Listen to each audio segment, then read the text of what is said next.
All right, guys, we're back for another episode of A Few Points from Perfect, and I'm down Jason. I got to stand in. Got to fill in. Kind of short. And I told you I'm going to Very be quiet. short. Not near as good looking. Hey, I'm setting up about 6 inches higher. He's got two pillows underneath of him, folks.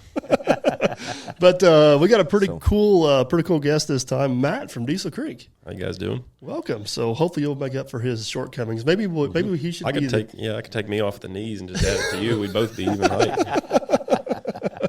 So welcome to the podcast, Matt. We are actually in where we at, Findlay, Ohio. Yes, sir. We come up here for a joint venture with Workbrow. Toured the factory today. That was pretty doggone cool. Yes, Yeah. it was. I guess I don't want to get too far off base here, but I had no idea how expansive that company was as far as the product line they offer, the manufacturing facility they have. It was impressive. Yeah, when we ran into them in Louisville, when I was talking to them, I didn't know that they offered half of what they offered. So I've seen them for years. You know, I have their thumb on my machine, and I've ran tons of their buckets, but that's pretty much all I knew that they did. Well, I didn't even know they were called Workbrow for years. I just thought they were WB. Until I bought my thumb, that's what I thought they were too. I was like, I want one of them WB thumbs. Yeah, them WB. They're like Workbrow? No, the WB ones. Yeah, So, I had no idea but what that was. A couple things that stood out to me real quick. One, I had no idea they made dozer blades. Yeah. And two, I had no idea you could custom order a bucket. Like, they just don't have a production run bucket. Like, if you have a custom bucket you want to get, they won't build it for you. So what was your takeaway, man, behind the scenes? One, I walked in and I was in awe because of how big it was. I thought it was going to be just a one room. No, they had. Well, we seen 3 buildings on one property. Yeah, and they got 4 other factories. Half of it. Yeah. Yeah, it was pretty impressive. And the welders. Oh, of course, the welders. The welders. Got to bring up the welders. They had, probably 30, 40 guys welding? No, I think the thing we watched in the beginning there when they went over the history said there was like 250 welders they had working for him. Typical, he was sleeping. Yeah. I was in awe walking around, but I'm not counting the orbital ones. But No, they had, I bet you in that one building they had probably 30 welders minimum. Yeah, I guess. I think for the company, I think the slide said 250 Yeah, 250, welders. over 500 employees, 250 plus welders. employees, yeah. So, Matt, anything stick out to you while we were there?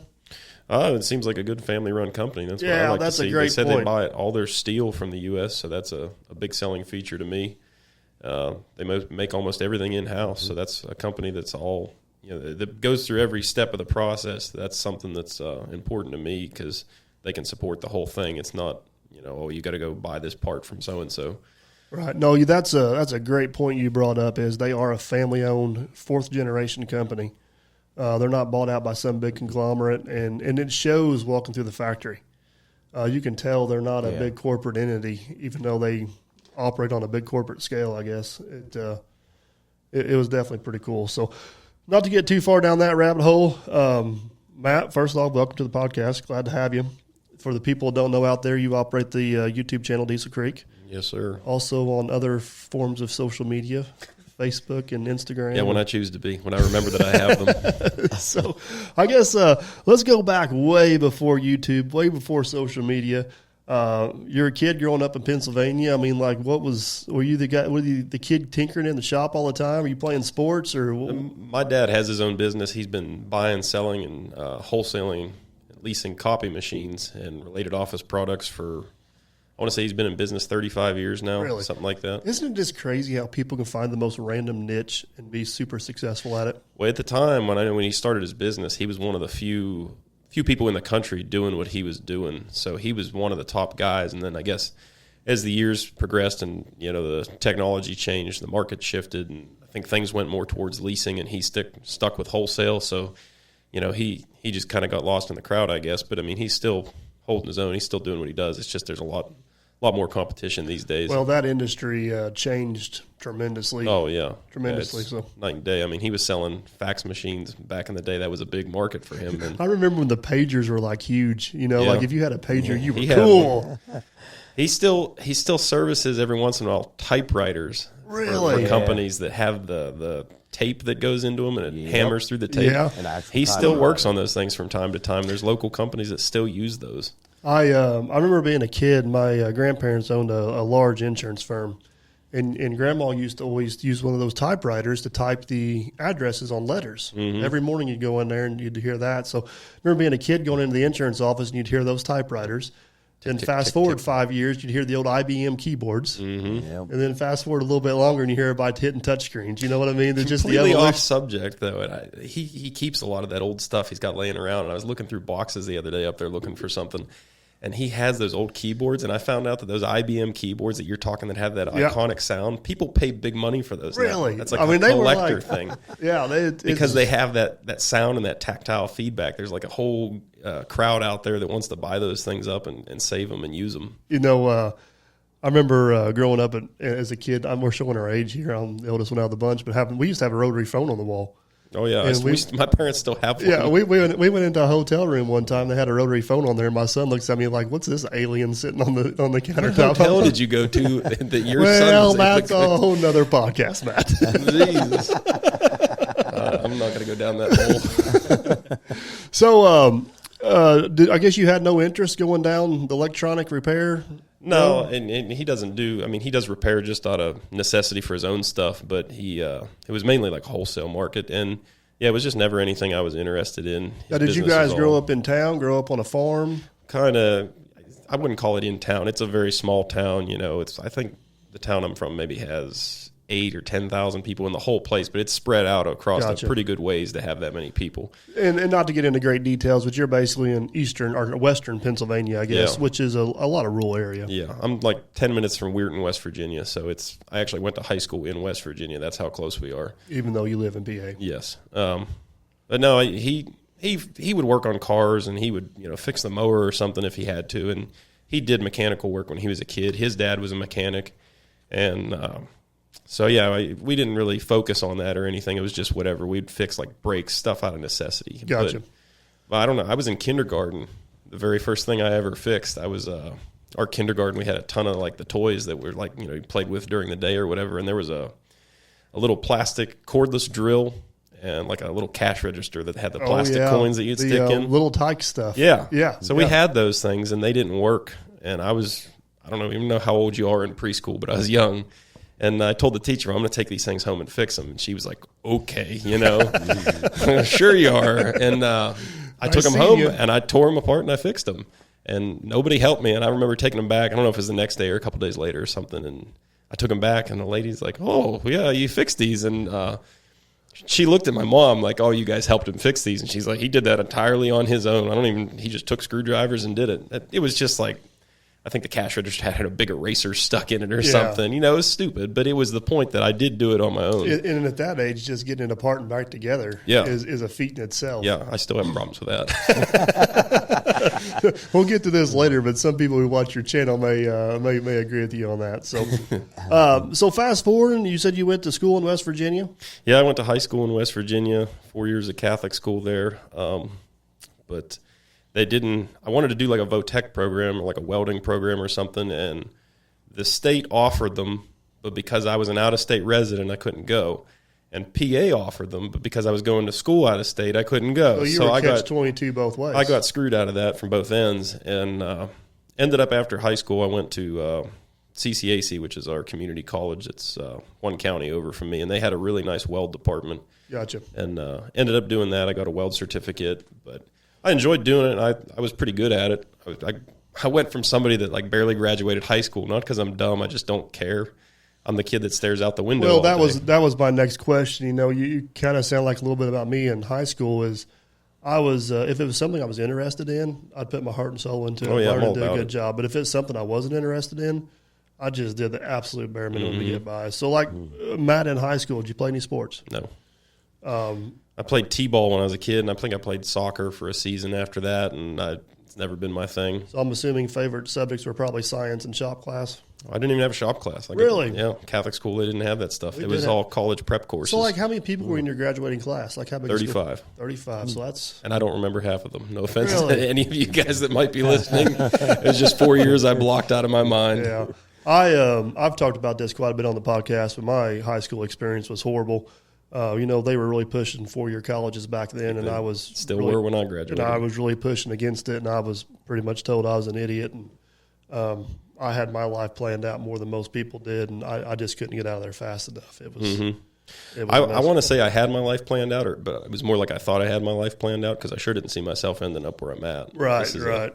A whole different venture. So you mentioned that the welding line of work. So what kind of led you down that path versus operator or something else? I always liked construction, but to my knowledge at the time, there was no money in it. You know, it was probably because it's looked down on, and it's like, Right. the garbage guy. Well, the garbage guy's probably got a good pension and good benefits and is actually making pretty good money, but for some reason nobody likes to tell you that. He just don't have that fancy job title. That's the only thing you don't have. But he's the garbage guy, so he's not looked on as somebody that's probably doing okay. So, and the college, or the high school I went to was just like that, and they really pushed for 4-year college degrees, and nobody ever even discussed a trade program or any of that kind of stuff with us. I think that is a huge mistake we're paying for 20 years later today. Absolutely.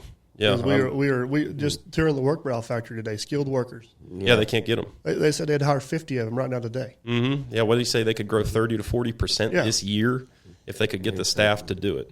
And there's nothing wrong with being a certified welder or a certified plumber or a certified electrician, equipment operator, etc. I'm sorry, I didn't mean to get off subject on that. No, that's one of the reasons I like doing what I'm doing is because I help push people into that direction. Yep. I think it's a noble thing to get into, and you can make very good money if you're ambitious about it. Oh, absolutely. If you're willing to work, the sky's the limit. So did you end up finding a welding program you were able to get? Yeah, I went through CCAC's program. Like I said, to their credit, it's a state-run program, but it was actually a really, really good program. They had a really nice facility compared to some of the private schools I looked at. I mean, there was Triangle Tech, I think, was the one that was like a big one in Pittsburgh, and I think their program – for basically the same thing at the end of the program was like $30,000. Really? And I think I ended up spending like $2,800 to go take this courses through the state school that had a nicer facility for it.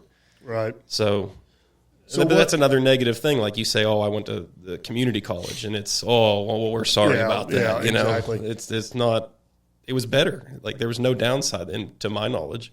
The one thing we've talked a little bit about it is school and a classroom and shop class can teach you a lot. Oh, absolutely. But what makes you valuable is your experience, and you can't buy it, you can't teach it. You got to learn it. You got to earn it. And the purpose of the school is to get you qualified enough to go on a job and get that experience and do what you need to do. Yeah, because what I came out of there with was they called it a D1.1 bridge cert. So you could do you could run 1 inch and thicker. I can't remember the exact thing on it, but it was you wasn't a huge skill set that you had. But like you say, you get out there. It'll get you hired. It'll get you that experience. Mm-hmm. So there was things I could have went and did with it, but I ended up. What did I do after that? I worked a lot of short-term jobs. It just kind of becomes a blur. But I went and hired out with a landscaping company at the time. They were in the process of growing pretty big, and they're still growing to this day. They did a lot of excavation as well as the landscaping stuff. So I started off doing like retaining walls with them, and then we kept going and doing like house clearing sites and stuff like that. And that's where I started running equipment at. And actually ended up buying my first machine from that company. Really? Mm-hmm. So is this where you? This may be leading into the future, but as things went on, did you find you enjoyed operating better than welding, mechanicing better than welding, or is welding still the passion? Mechanicing's just become a hobby that turned into, I wouldn't call it a profession at this point, but it's just a overgrown hobby, I guess, for me. Right. But I do enjoy doing it. I've always liked it. It's the same with welding. It's one of those things that I like to do on my own time, on my own accord, but to do it 9 to 5 or whatever it is not as much fun at all. Gotcha. So before we get too far out of childhood here, I'll air quote, only child, got siblings? No, I have 2 older sisters, so I was the oops. They're 10 years older than me. Well, if they were shooting for one last hope for a boy, I guess I think that's what it was. They never came out and said I was an oops, but it was always the story like, your bedroom was supposed to be mom's sewing room, Like, my youngest brother, we straight up call him the accident. Yeah. I don't care. So I don't know what. Nobody's ever said that. Right, I just know it. Yeah. But, so were you and your sisters close growing up? I mean, well, the oldest sister, she was in college when I was. Oh, so she's quite a bit older. Yeah, I'm 29 now. I think she's 43 or 44. Okay, wow. So she's pretty older, pretty good ways older, and then the other sister's 5 years younger than her. I'm terrible with birthdays. I don't know how old either of them are, to be honest with you. It's a roundabout age. I couldn't tell you how old. I could tell you about how old they are, but I'm the same way. So, but I mean, that's a good point. So even though you had siblings, they were both kind of in different parts of their life. Yeah, and they're girls, and they weren't into the stuff that I was into, that's for sure, but they were a good bit older, so I didn't get to hang out with them and spend time. Gotcha. I was kind of, I won't want to say I was raised as an only child, but there was probably some things that I picked up that only children experience, Right. Well, and from my experience being the oldest of three, the youngest gets away with murder. That's what they tell me, but I don't believe that. I got murdered. I don't think that's it. Usually the youngest, they turn into professional wrestlers. I don't look like a wrestler. Completely off subject. His youngest brother is a professional wrestler. His name is No Joke Johnny Poke, and that's no joke. Yeah, that's awesome. That's great. But yeah, my brother would get away with like the craziest stuff, and I'm like, I would be grounded for years. They always said that. I don't believe it. I was there. I remember them getting in trouble for things. Yeah, it's not fair. So, anyways, landscaping business. You're getting introduced to some equipment. You're kind of getting some operating experience, and so where do we go from there? Yeah, I learned a bit from them, and then there was a machine shop in town that was kind of like, when I was coming up, it was like the place to work in town. It was kind of like a cushy thing. It was a nice 7 to 3 shift. They had good benefits. You're close to home. All the things that a small town kid is told that's the place you want to work. That's the job your parents would love to have. Yeah. So I went and worked for them. I got a job. I went in as a mechanic, and they were heavy into mine and mill machinery repair and fabrication. Mining, like what mining is big in deep mining. Deep mining. Well, I guess I'd say it's big in our area. There was quite a few strip mines around when I was a kid too, but those are pretty much all gone now. But yeah, the deep mining is still pretty good size in our area, and they did a lot of work with Joy Miners, and there was still some Bucyrus Erie stuff coming in when I was there, and they'd fab up some of their own stuff, and a lot of it was repeat work, but there was a lot of it too that came in that was one-off. So It was fun to just dive into something that you'd never seen before and figure it out. And that's a skill I have learned very little about that I wish I knew more about. Is just basic machine work. Yeah, and I think that's my greatest attribute, is that I can just dive into anything and figure it out. Yeah. There's really not too much that doesn't make fundamental sense to me. If I stare at it long enough, I figure out how it works. Right. So, that's the beautiful part about the old equipment and machinery, is it's all mechanical. Yeah, you can figure it out. There's a cause and effect to everything. I can't look at this wire and tell you what the pixies running through that wire do. I have no idea. There's a drunk electrode in there. Yeah. He's definitely going the wrong way.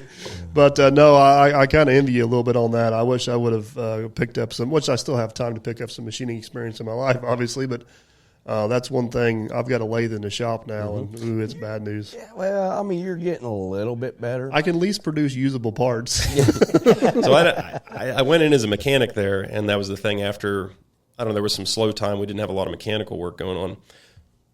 Excuse me. They put me on a lathe and said, it was a CNC lathe, but it's early CNC stuff. This shop was a little outdated, and I learned some basic G code and stuff, and I could, run the mics and check parts and, do production work. But if you learn the basics, you can apply them to anything. Exactly. So that it wasn't long before I could run a manual mill. I never did much with a boring mill, but I can run a lathe pretty good, and like Bridgeport mills, stuff like that. Right. I can do all that stuff, enough to get by. I mean, I'm not fast at it, but I can do it. Man, just knowing the basics. I mean, I can see the benefits of having the small lathe in the shop. We've used it quite a bit. I just especially machinery, pins and bushings. Oh man, yes, yeah. When I need to get Justin up there and just give me a crash course. So how long did you spend at the machine shop? I was there for closing in on 3 years. I kind of got screwed there in the middle of that. I was supposed to leave and go to the other, the coup de grace of hometown experienced jobs. There's a plant in our town that makes an additive for steel, and my dad had worked there for a while before I was born. It was a good job. They were paying good money. It was a union job. And I got hired there, supposedly. I had a start date. I turned in my 2 weeks' notice, and then they called me like with 4 days left on my 2 weeks' notice and said, hey, there was a problem with the plant, no job. And I was like, oh.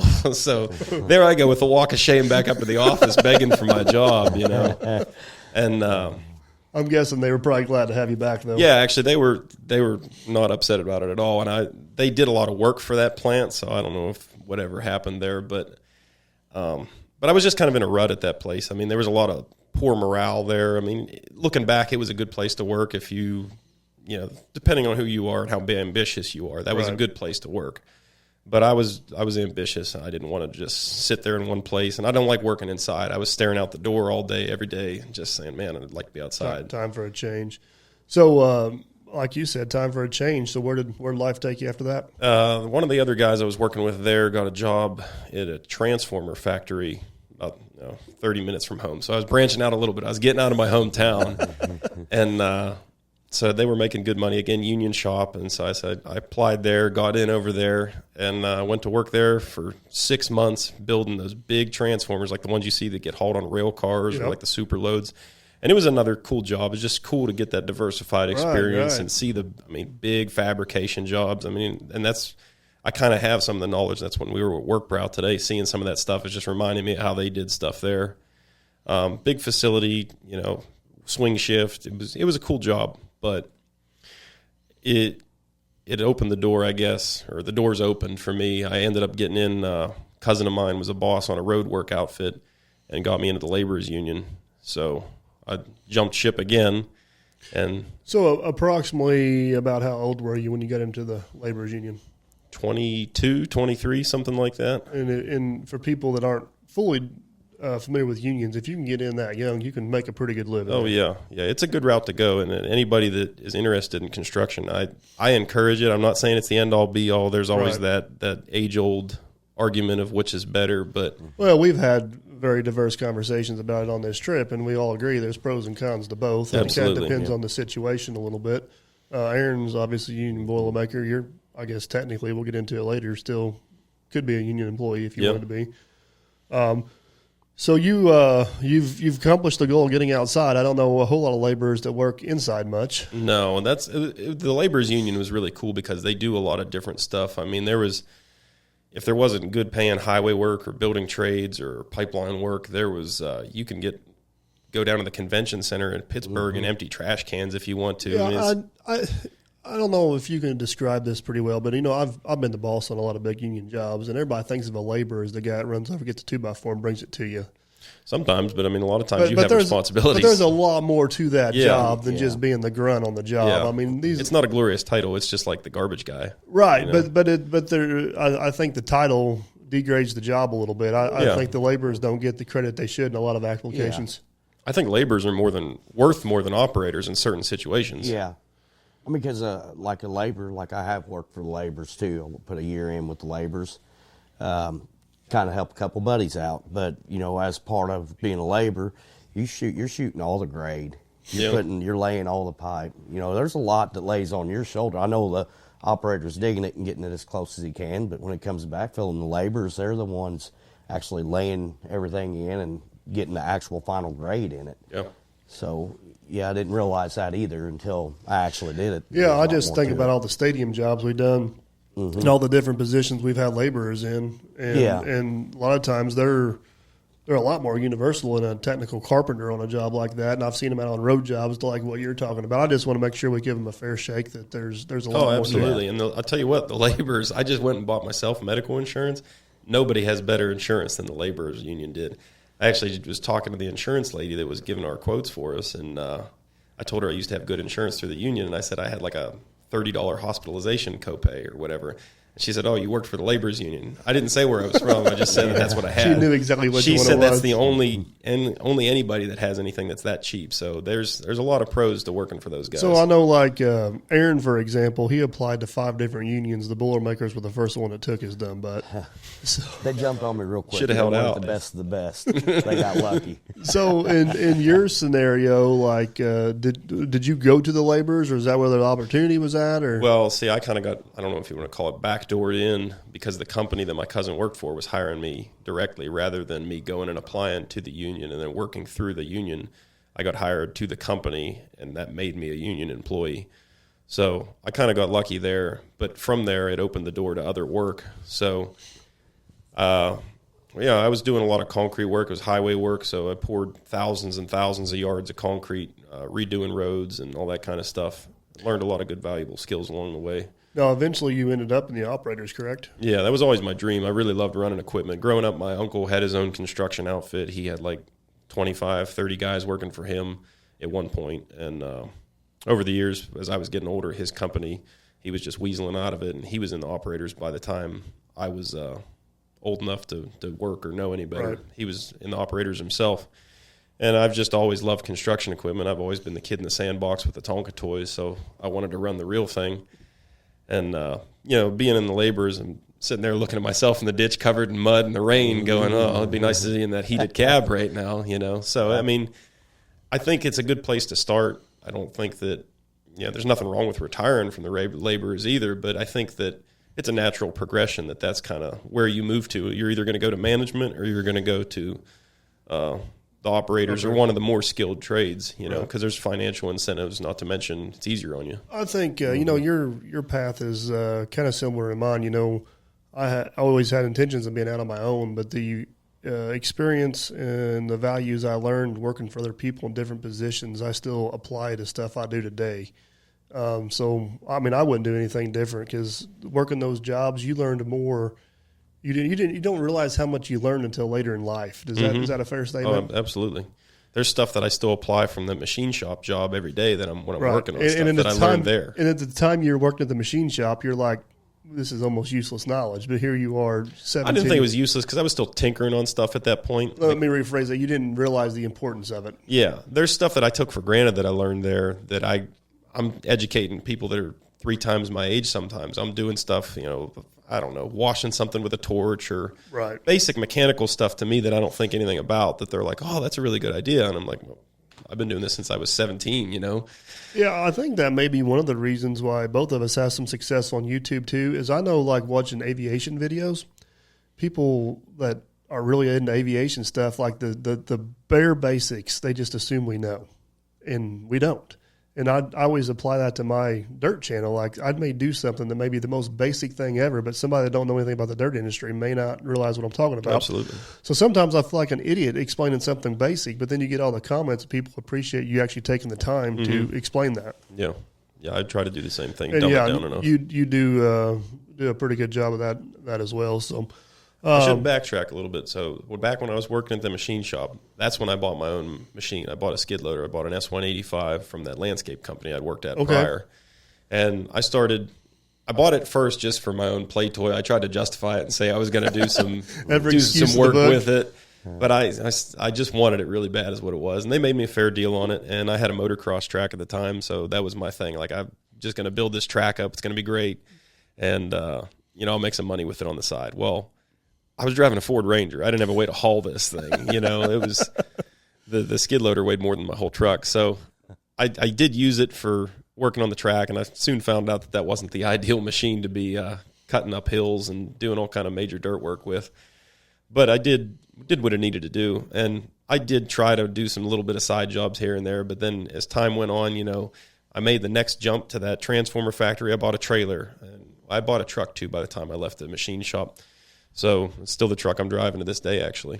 People want to go into business. I always say my favorite line is actually doing the job is the easiest part. Oh, absolutely. People don't realize what all it takes to get that skid steer there, whether it be just logistically with a truck and trailer or legally with insurance and plates and all that stuff. And there's just so much more to it. It's a progression of adding this piece of the puzzle, adding this piece of the puzzle, and just I'm still adding. You're still adding. Yeah, exactly. You're never through.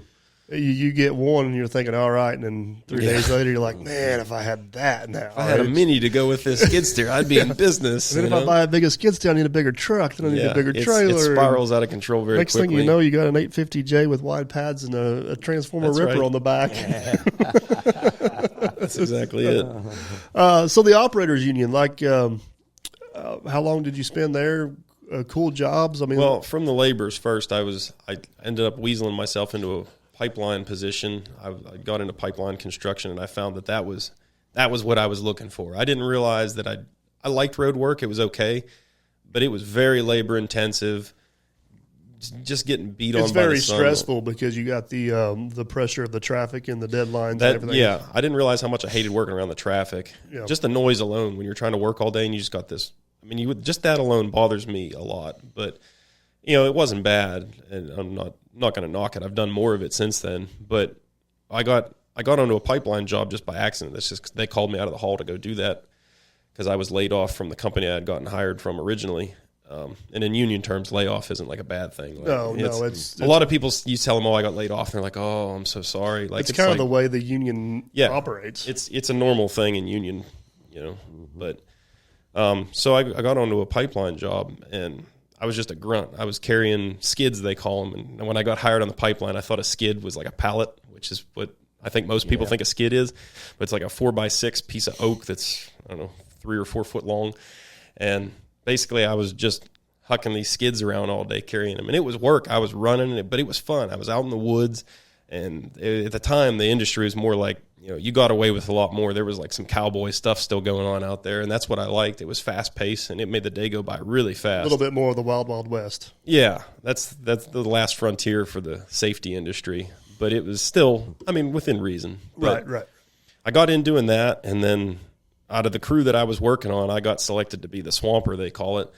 And I was tailing pipe, basically. So they got this big side boom. You know what that is? It's like a dozer that's got a big A-frame on the side. It's a crane, basically. I just want to mention real quick, you post some throwback pictures on your Facebook and Instagram occasionally of these jobs. Yeah. They're really interesting. Yeah, I try to post on Instagram at Diesel Creek once a week, but it doesn't always happen if my memory fails me. But I took thousands and thousands of pictures while I was working doing this stuff, and that was my favorite job that I've ever had. But a lot of cool pictures I try to post on there, and you can see good examples of all the stuff I'm talking about. But so I was tailing pipe, and it was a blast. It was hard work. You're running all day, but man, it was fun. And I wearing through a pair of gloves in a day and stuff like that.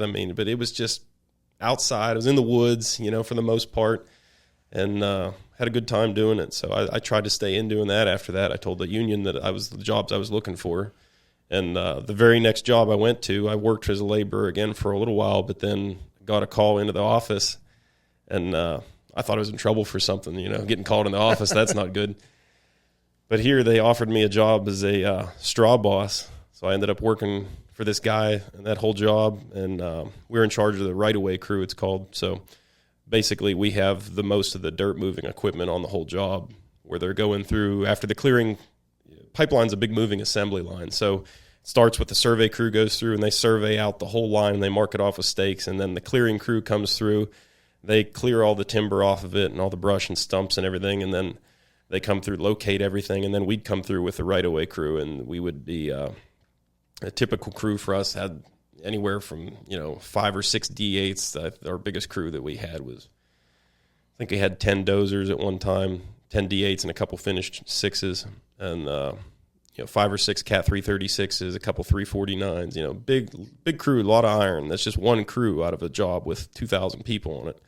So it was big time construction, and it was just a lot of fun because it was the same thing. You're just going as fast as you can, just rolling dirt, and it made the day go by fast, and we were making good money doing it. The other thing is you get on a job like that, and me and Aaron talked about this a bunch.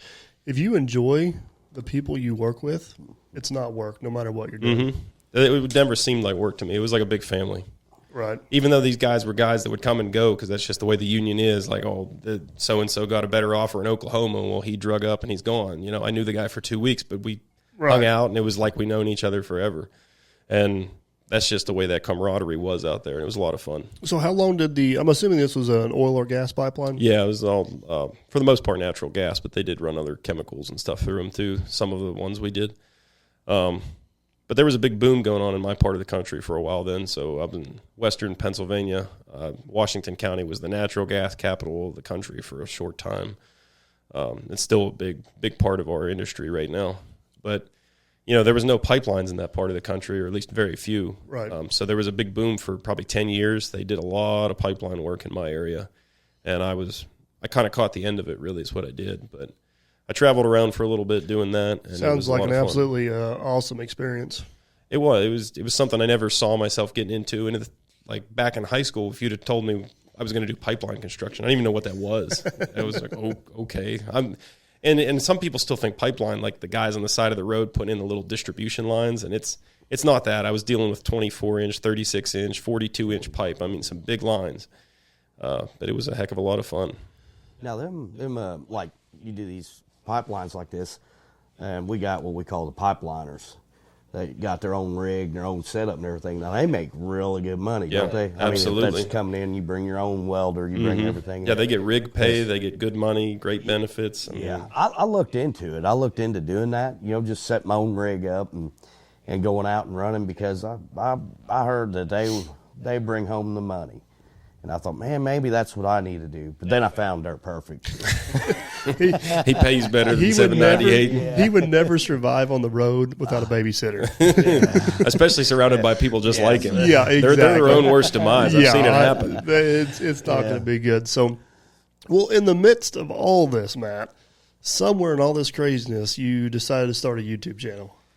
I don't even count it as my beginning, but I had started it actually back in high school. I was doing videos, like I said, I had a motocross track, and it was really into dirt bikes and all that kind of stuff. So I'd video myself riding, and my buddies and I, and tinkering on my bikes. And the videos were terrible. There might be some of them that are still visible on the channel that you can go back and see, but they're just horrendous to watch. I can't get through them, and they're my own videos, But back in the day when they were actually filmed, they were probably good videos. Yeah, they weren't that bad. Yeah. Like it was tolerable back then, I remember. And I did have a few hundred subscribers by the time I was, working and everything at this point, but it was never anything that I made much money off of. You were posting dirt bike videos through high school, so you get to the machine shop and the channel. Yeah, by the time I was working after high school, I had just let that go. And at the time, I was making like a couple dollars a month off of it, but it was not any amount of money to be looked at seriously. Right. I didn't think that there was a way to really make that kind of decent money, like a wage off of it. So I just kind of let it go. It took a lot of time, and it wasn't something that was getting me anywhere. So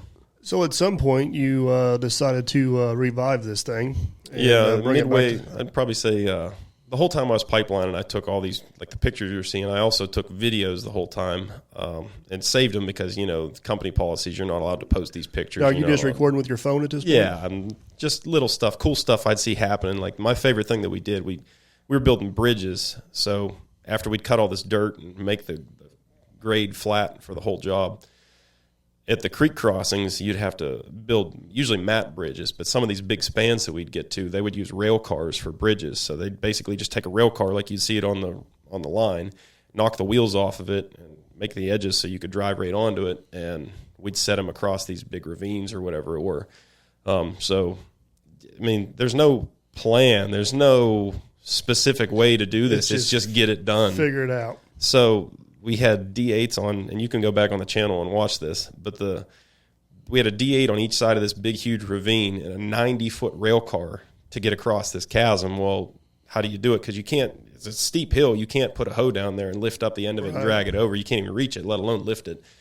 So we ended up, I think it was my idea. We backed a dozer down on each side, and the big D8Ts with winches, and we pulled a winch line across, hooked it up to this side, and had the other dozer already hooked to it, and just started pulling it tight. And as they got tight, of course, it lifts up off the ground, and just let this one out as this one pulled it in and kept it tight and snugged it up and just dropped it straight down on top of this thing. And it was cool. It was wild. You got this 90-foot rail car that's 30 feet in the air just hovering up there just by tension, It was pretty cool. Stuff like that really just made that job fun. Yeah. Well, like you said, there's no plan. Just figure it out. Yeah, just figure it out. And if you can't figure it out, throw more money at it. And that's the way those companies work. So as you started filming and recording, were you thinking, well, maybe I can make something out of this YouTube, or is it still just a hobby at this point? It was just capturing the moment, something I can show my kids someday that this is what I did.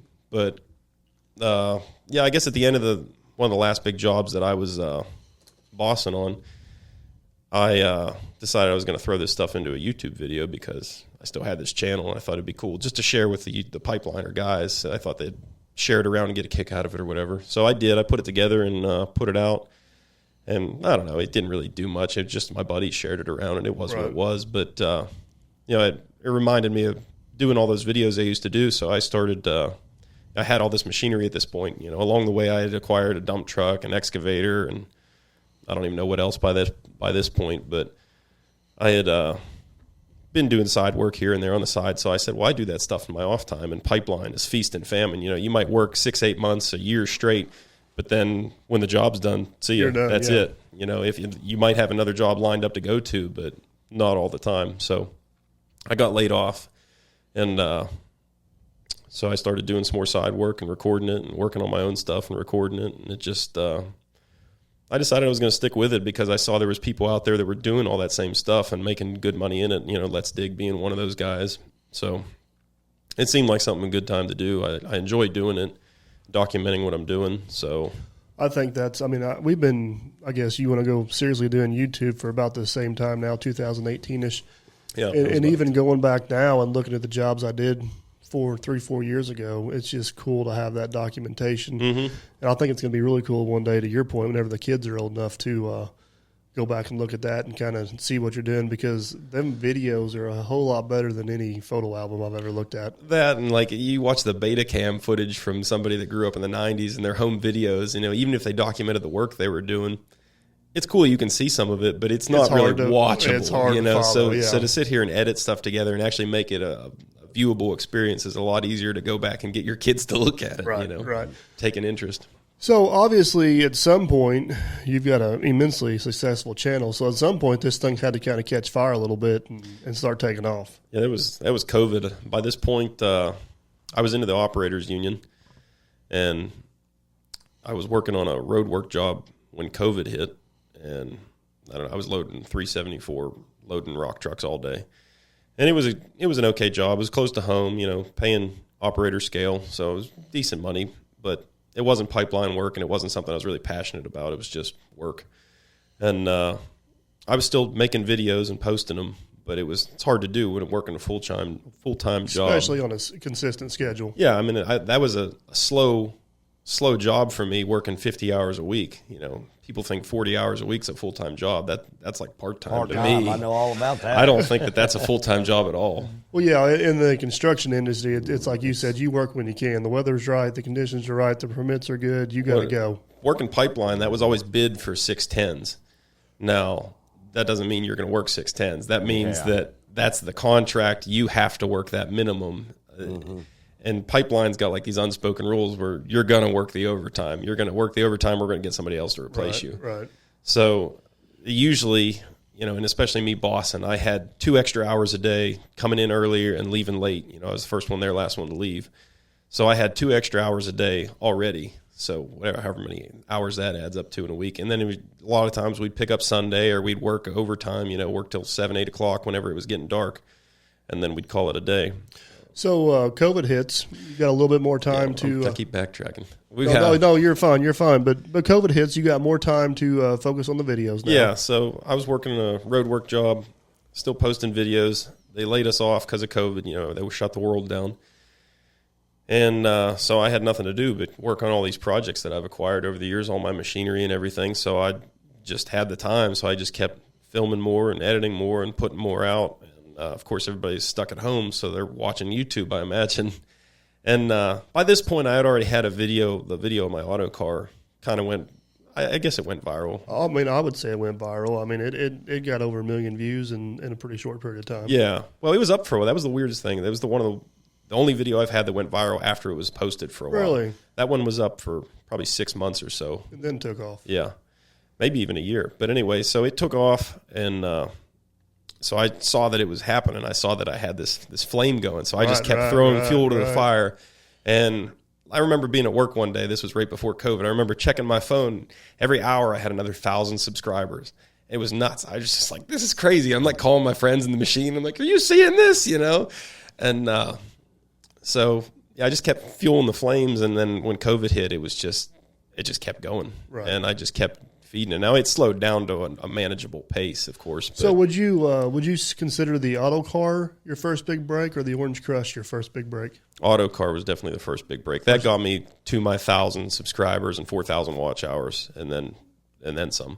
I think by the time that video cooled down, I was at 30,000 subs or something, and that was to me was like, I've made it. You know, I'm here. Right. But after that, I just kept keeping on chugging along at it. And it was still like at a point during the lockdowns, I was still at a point where like I was making money at it, but it wasn't something I could consider a full-time gig, especially when you factor in all the benefits I had through the union. So by the time they called us back to work, I was like on the fence about it. I was like, it'd be really cool if I could do this full-time, but I was playing it safe. You know, I didn't want to just jump into this thing. I don't trust it enough.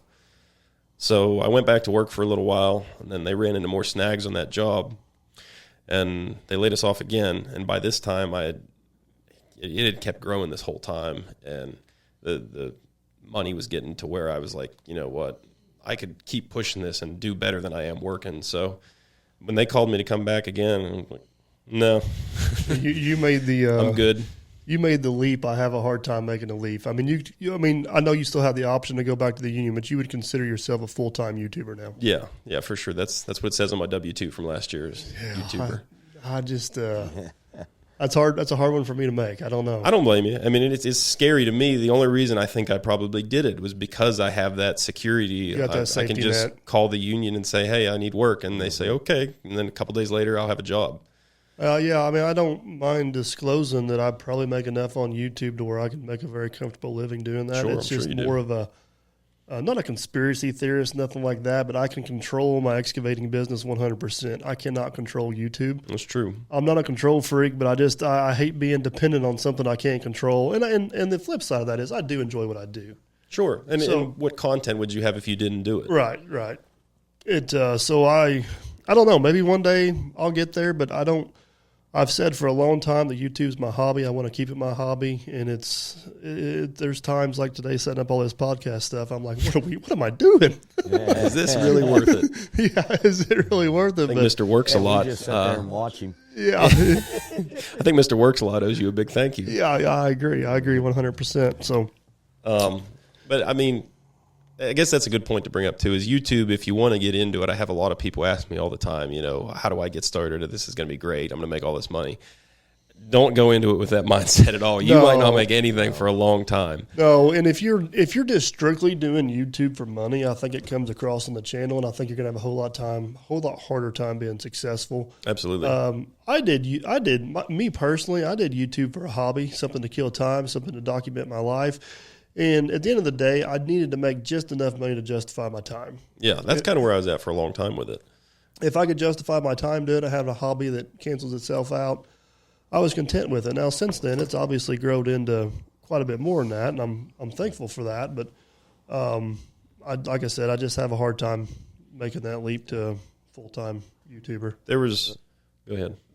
I'm a shy guy, but what I really like It about doesn't it- show. I know it don't. But you know, like I'm a small guy in this, so I ain't got all. This is the guy that all has the people 10,000 in. subscribers and no Yes. videos. Yes, but you know, I get on there, I get comments, and I love to interact with everybody, and that's been. I think what you're trying to say nicely is stir the crap. You're gonna do get that. you're gonna get tagged as a bot by YouTube because you have 10,000 subs and no videos. Doesn't make sense. Delete this guy. You got to post something. Especially with the last name of Bum. Yeah, and somebody got on there and commented, which I have a couple videos. I got like 7. I don't even know. No big number of videos. I just got too busy. The first video we ever they get posted on got there. like 20,000 views. Jeez. So now I got people commenting back about Daddy Simon says, and so I got this big thing going. But I love to interact with them. I think that's been probably Well, you bring up a good point. I mean, YouTube is a really cool community.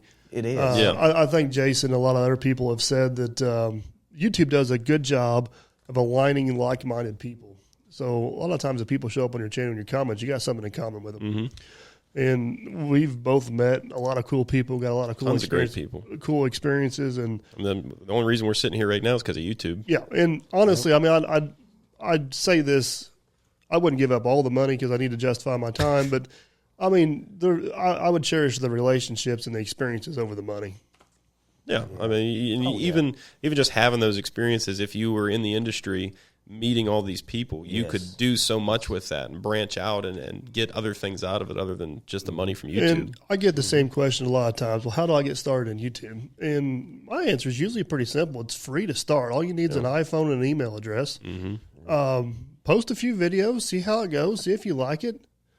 Yeah, he brought something up there. I get the same question a lot. You know, I say, call Dirt Perfect. He set mine up. Him and Jason. I need to had start no taking clue. his AdSense money for editing Yeah, you got to fees. do that. But have you ever seen like negative $14 on yours? That's where I'm at. I don't know what that means. You owe YouTube. Yeah. I'm in They're trouble. charging you for hosting all those videos.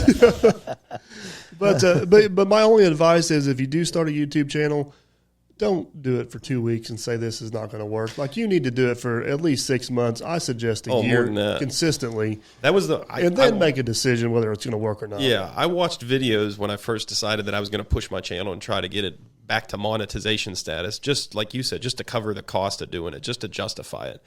So I watched these videos, and the thing that I retained out of it was that you got to post consistently. And that the first 1,000 subscribers is going to be harder than the next 99,000. Yeah. And that was true for me, double. 100% for me. I think it took me 2.5, 3 months to get 1,000, and then I was at 2,000 in like 30 days after that. Yeah, so you actually made it faster than I did. It took me, and I had a jump start because I restarted this old channel that I had from high school with a few hundred subscribers. And I think it took me probably 6 months of consistent posting to get up to 1,000. Now, from 1,000... it's kind of when I hit that hot streak, and it went to, I bet you I hit 100,000, between 1,000 and 100,000. I think it was only a couple months. It was crazy. Yeah, it's and YouTube has peaks and valleys. Absolutely. You'll be climbing for a while, you'll be crashing for a while, Yeah. you'll be climbing for a while. That's Yeah, one it's thing volatile. One thing Wade told me whenever I got started, he said, just ride the roller coaster and enjoy it. Don't worry about it too much because it'll drive you crazy. Now, Wade may ride a different roller coaster than I do. I was just thinking that. And not only that, every time you talk about Wade, I just hear it in his voice and him smiling and kind of half yelling it at the same time. Just ride the roller coaster, brother.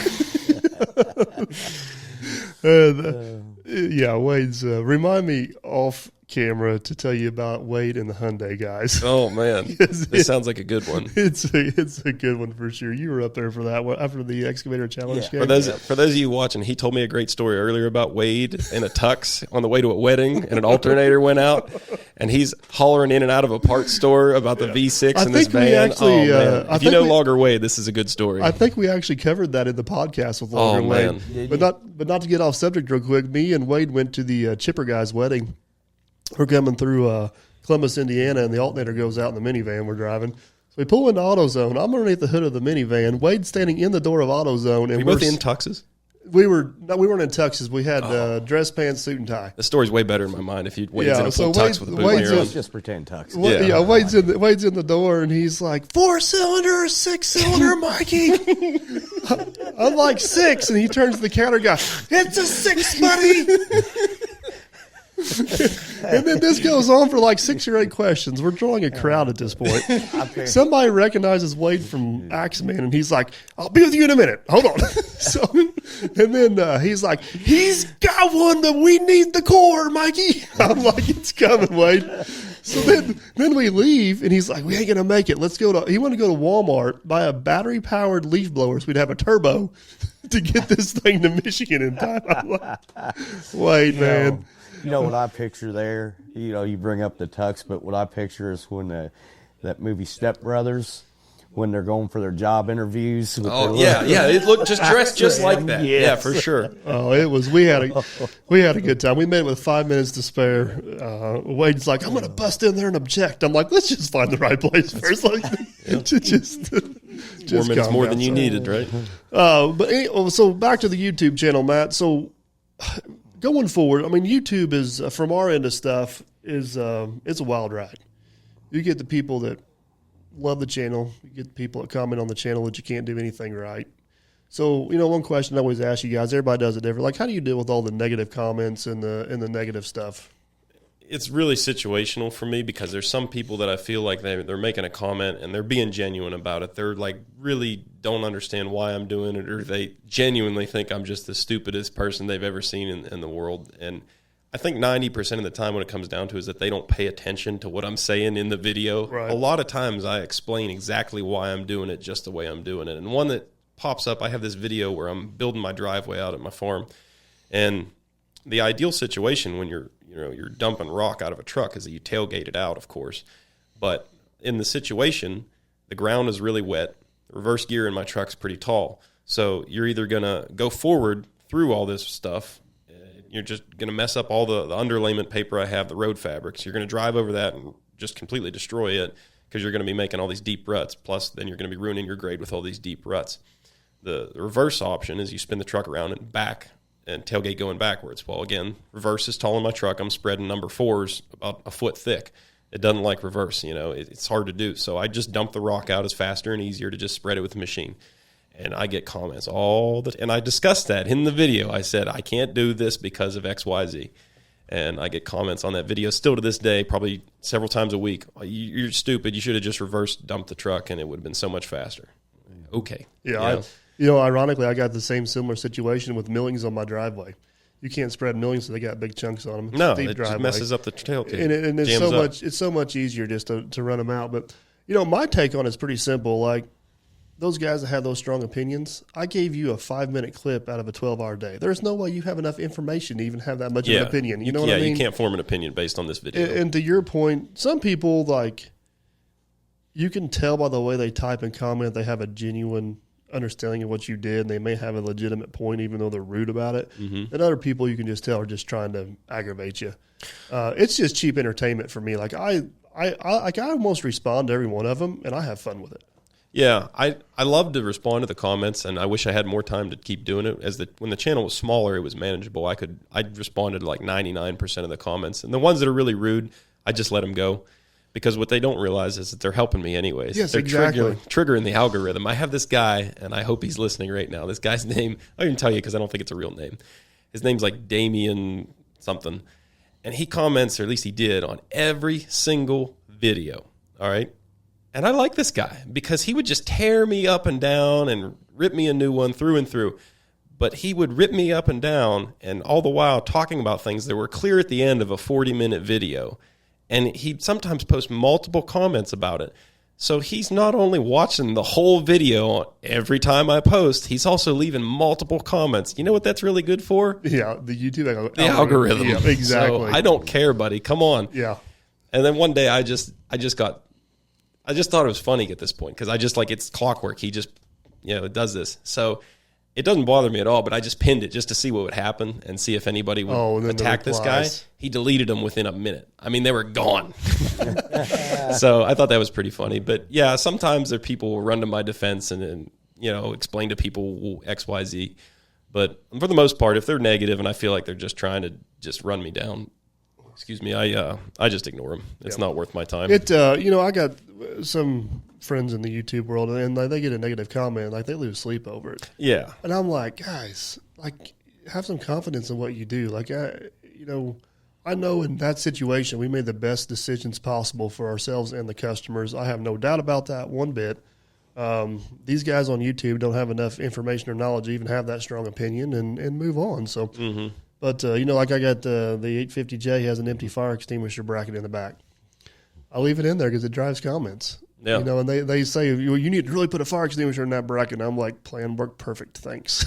Or the guy told me I need to do something with that ASAP, and I respond with, you're correct, I will remove it. Mm-hmm. Yeah, it's not worth losing sleep over it. I mean, I understand if you're a smaller channel, you got 5,000 subscribers or something, you're not getting the volume of comments a day that feels like it's something at that point. Right, but, right. And then you do something to irritate somebody, and they're like, I liked you, but I'm done. I'm unsubscribing. Like, there was a time when I was like, oh no, this guy's, I really at this point, guy. I'm like, thanks for letting you see ya. Yeah, I don't care. Like, I mean, and I don't say that to be rude. I appreciate every one of my subscribers because I couldn't do this without them. Yeah, but you want to give your time to the people that truly appreciate what you're doing, not the guy that wants to nitpick. Yeah. I get the guys that tell me I talk too much. They're unsubscribing. I'm like, thanks. I'm not changing who I am. Yeah, this is my channel. You're watching me, not whoever you're comparing me to. So it's just, I'm going about it in a genuine way. I'm trying to do everything to be transparent, explain what I'm doing, why. I'm not saying I'm perfect. There's things I screw up. I leave my accidents in the videos, which I know a lot of people like that, but there's just people that are just out there to be rude because it's the internet. So switching gears just a little bit here before we run out of time, I think you and I got kind of similar views on partnerships or sponsorships. As in, I'm willing to do stuff, but it needs to be organically fit into the channel. I don't like promoting stuff, or we discussed another YouTuber, which pretty much all he does now is promote stuff. I think it takes away from the channel. I mean, I'm not going to promote a gas grill because somebody's going to pay me, but I'll promote a bucket teeth because I use them. Mm-hmm. Does that make sense? Yeah, he who shall not be named is basically just a YouTube infomercial at this point. I mean, Yeah. I don't think he does anything that isn't Which is sponsored. a little bit of a shame because he kind of gives the rest of us a bad name as an influencer, air quote. But if it organically fits into the channel or if it's something we're going to use anyways, I'm interested in, as long as I'm allowed to give my honest opinion, I'm interested to do that. So for those of you that probably don't know how YouTube works, it's a big marketing tool for a lot of companies. And once you hit a certain level, I mean, it started out back when I was at 2,000 subs, there was companies that would reach out here and there. But the bigger you get, the more it comes. And I probably get, 10, 15 offers a day from companies that, like mobile games are a big one. So you watch some of these videos and they're like, today's episode's brought to you by whatever game. And to me, that cheapens what you're doing. There's some channels that it's just, I ignore it. It's whatever. But a lot of times when I get to that point in a video, I shut it off. And I've only done one of those one time, and it was because it was for a nonprofit thing, and it just made sense at the time.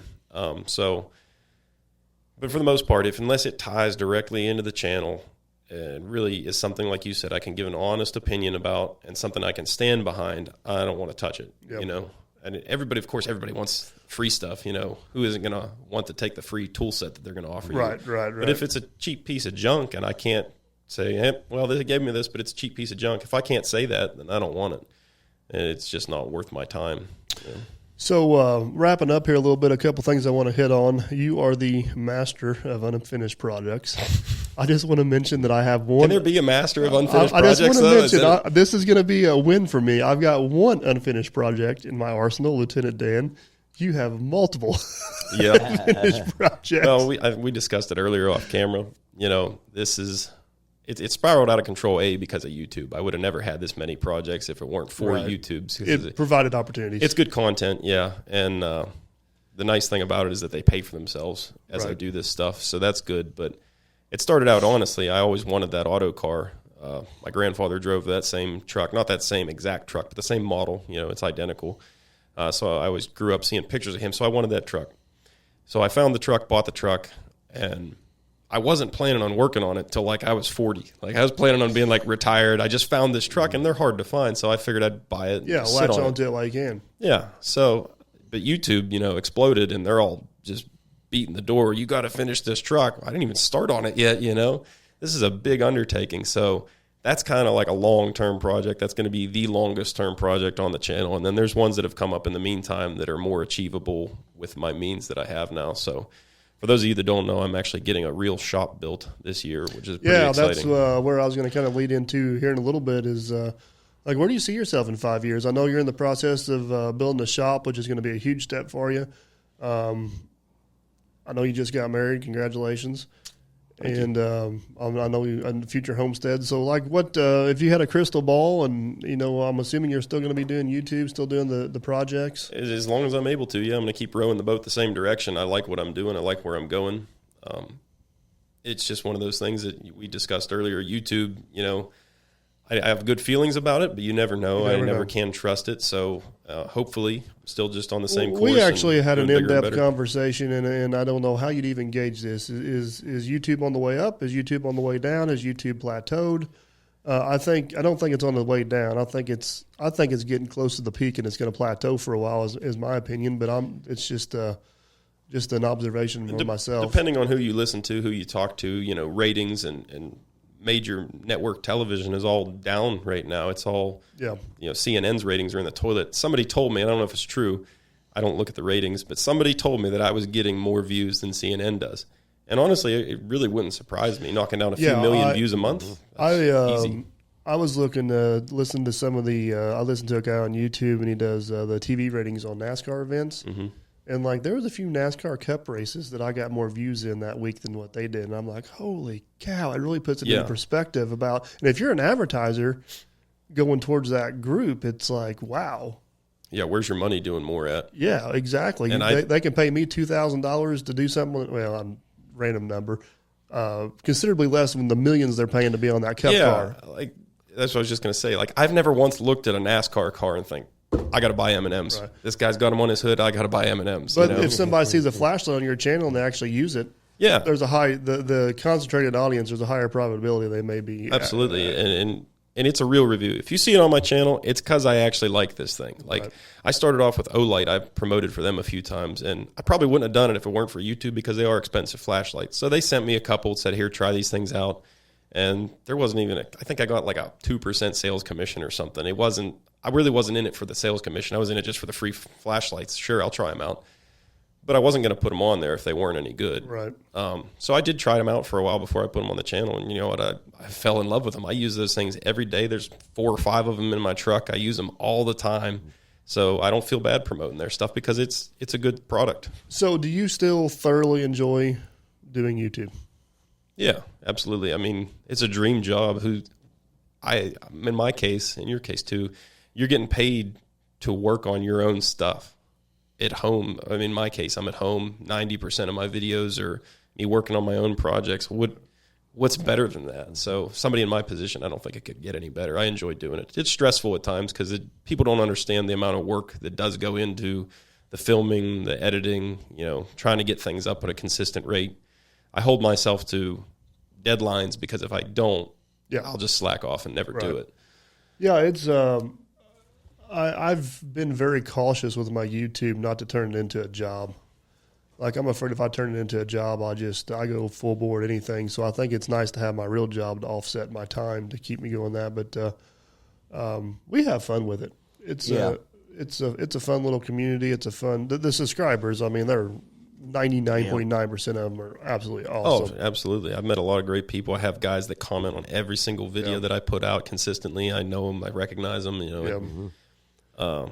And I always appreciate the commenters that actually asked a detailed, legitimate question about the video because they watched, they thoroughly enjoyed it, they thoroughly paid attention to the whole thing. There's people that pick out details in the background of videos that I never ever thought about, like him peeing in the woods. Yeah, I'm always worried about that. That's been a real concern of mine. So I had a sponsored video by Milwaukee, like one of the few. This Milwaukee grease gun, all right, and we're over there. Me and Matt are over there greasing this machine. Doing this whole big spiel, greasing this machine. And I post I sent it to Milwaukee for approval. I post this video, and I get comments after comments about this timestamp and a snake in the woods. I'm like, what in the hell is going on? So I go back and watch it. I don't see no snake. And so finally somebody comments, I seen Aaron taking a piss. I'm like, what? So I go back, and sure enough, there he is in the background, just all sprawled out, hands behind his head, just peeing away. I'm like, it's really, seriously. So you should have never rushed me that day. It's all your fault. All my fault. there was somebody that did something similar on one of my videos that kind of freaked me out, and I was never able to find anything, but I want to say it was twice, and I don't know if it was the same guy that posted it or if it was 2 different people. But they said, who is that guy in the woods at this timestamp?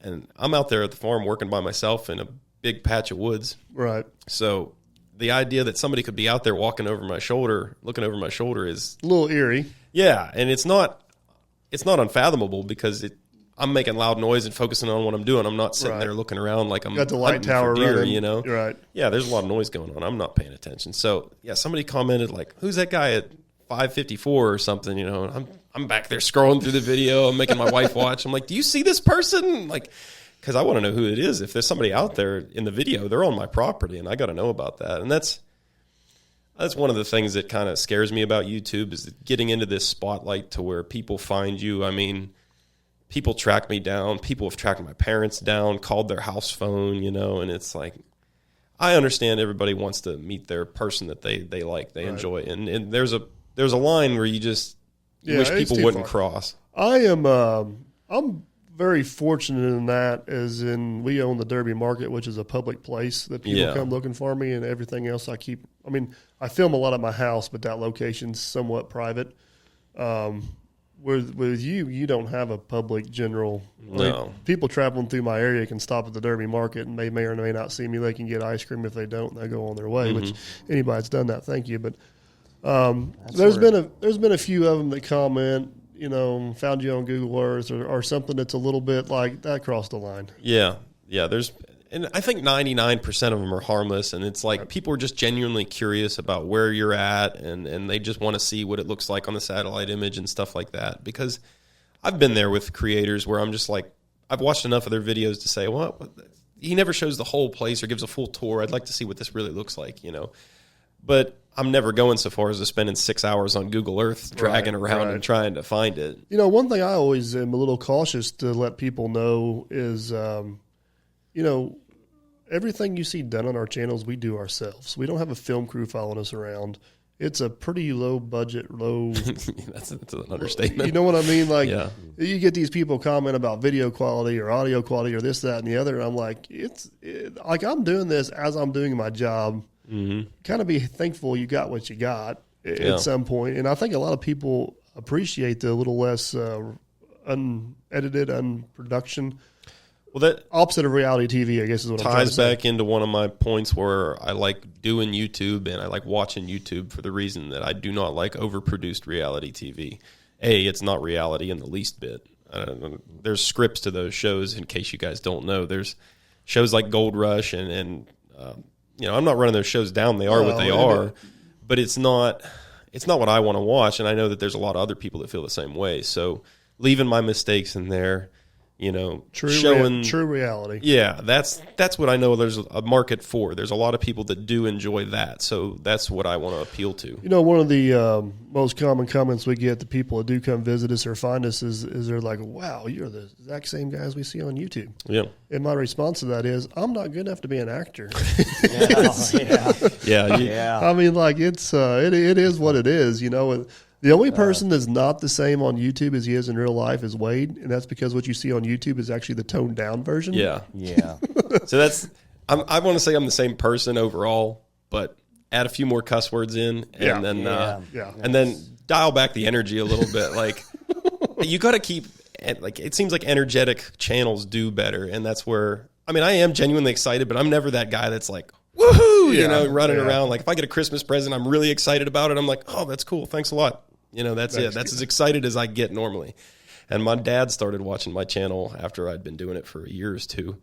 And he was like, you're a completely different person on there. You're just this ball of energy. You know, I'm like, I'm not really. You bring up a good point, because whenever I started my YouTube channel, I would have done anything to be able to put a geofence around my channel, like nobody within 100 miles could subscribe to me. That would have been great. You know what I mean? Man, that would be great. It was weird whenever, like, your banker comes up to you and you're like, oh man, love the channel, or your grandma. Like, my grandma watches every video religiously, and I get a report, and then she reads every comment, and she has. Thank God she don't know how to comment back, because she would be the one in there starting a war. But yeah, I get my aunt.